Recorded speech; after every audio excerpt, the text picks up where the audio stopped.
You told our own Chris Jasper in an interview that you want to aggressively expand at Gatwick, but that incumbents are blocking up spots unfairly. Do you think you'll be able to get those slots? Good morning. I mean, certainly this is what we are pushing for in the UK as well as at European Commission levels. We think it is unfair and it distorts the market. Should the slot waiver get further extended into the winter period? As you know, there is a slot waiver right now for summer, and we think it should firmly end at the end of October, and the market should decide who takes possession of these slots, and it shouldn't be decided administratively or politically. Yeah, there's a use it or lose it principle behind this, Jozsef, but it's a complex web of sort of EU regulations and IATA protocol. Who are you talking to try and get the slots and the rules around them changed? But at this point in time, this is a decision imposed by the Commission, the European Commission. So we are talking to the European Commission, but we are also talking to national authorities in various countries, including the United Kingdom. And certainly we are also approaching politicians. If you think about this, I mean, an airport is a public property, and the rights to use the airport should not be privatized to airlines. For the sake of possessing those slots without any intention to operate them. If they can't operate, then I think those slots should be returned to the pool, and new airlines should be rewarded with them. Can you confirm a ballpark figure of how much you want to expand, Jozsef? I mean, you told Chris 20 planes at Gatwick within 6 to 12 months. What's the bigger picture expansion look like to you? That's correct. I mean, if you look at our operations in London at this point in time, we have 11 based aircraft pretty much flying outbound traffic from London. We have around 22 airplanes coming inbound into London. So we would be looking at doubling that traffic over the course of the next 3 to 4 years. And as said, within the first 6 to 12 months, we would be ready to deploy around 20 aircraft should we be getting access to the airport at Gatwick. Would a good strategy for you, Jozsef, be to buy up failing airlines? Do you see any that you're interested in at this point? Possibly, but I think it would be fair that if an airline decides not to use or is not able to use the slots, those slots should be returned to the market and should be reallocated free of charge. But of course, we would be also ready to consider the transaction. So in expansion mode, I'm assuming you don't have to cut any jobs. Have you had to during the coronavirus pandemic at all? Do you plan to do any kind of restructuring? We did at the beginning. We had to address the current weakness resulting from coronavirus. I mean, we had to take capacity significantly down, and that's resulting in less labor requirements for running the business. But we would be looking at adding that labor component back to the system, and we would be rehiring those people who we laid off pretty much on a temporary basis earlier this year. Can you quantify, Jozsef, how many jobs you had to cut and how much you want to build back up?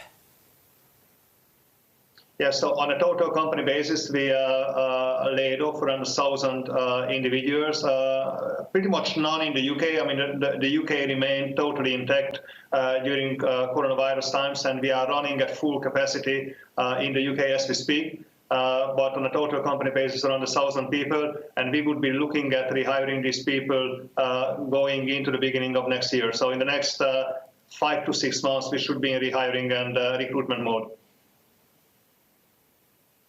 Yes, I mean, this seems quite amazing. How are you able to run at full capacity in the UK? How are you able to expand so much as others are considering bankruptcy? Is this a reflection of your balance sheet, your route network? Why is it that you seem to be operating in different conditions to other airlines?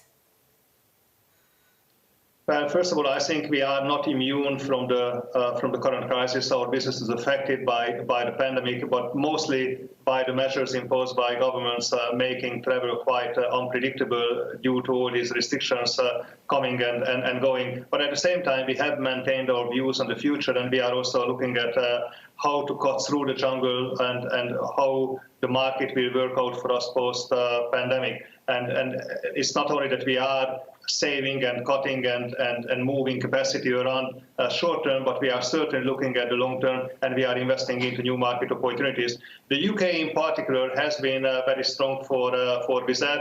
We are the lowest cost producer in the marketplace. We have a very balanced traffic, flying people inbound, but also flying increasingly Brits outbound. And our very efficient business proposition has made a lot of sense to the market, and we are becoming more and more the preferred carrier in the UK as a result.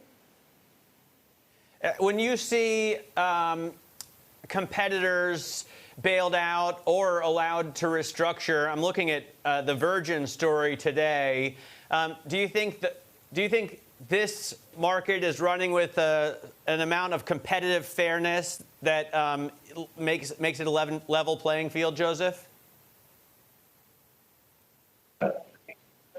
But we are clearly seeing two major issues here. One is that level playing field has been distorted by governments by injecting a lot of financial resources into the industry, and now more and more we are seeing governments becoming equity holders in airlines, and that has never been good because governments become double-minded. They don't only regulate the market, but they are also having a particular interest in one of the players, and that is not right, and this is not good for the industry. And secondly, we are seeing some other administrative measures being played into the game, like this slot waiver measure, which is really just preserving the status quo, preserving the inefficient incumbent carriers, basically eliminating the opportunity from newcomers, more efficient airlines to come to the market and compete it out. So we are seeing actually quite some issues endangering the marketplace, distorting the market, and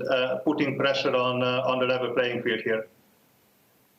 You know, the argument, Jozsef, from governments is that the incumbents that they bail out will continue to provide legs, between destinations that maybe aren't as profitable as, or those legs that wouldn't be filled by an airline such as yours. Could you guarantee, if you get those slots at Gatwick, that you're going to fly to cities that the UK needs you to? Well, absolutely. I mean, there is a process called public procurement. So if there is a government interest in certain destinations, they can procure that capacity, and they can legally contract the operation of that capacity. I think the real difference between us and the incumbent carriers is that we carry a passenger at the third of their cost, and simply they are unable to compete with us, and as a result, they become incredibly inefficient, and the market is not really appreciating it any longer.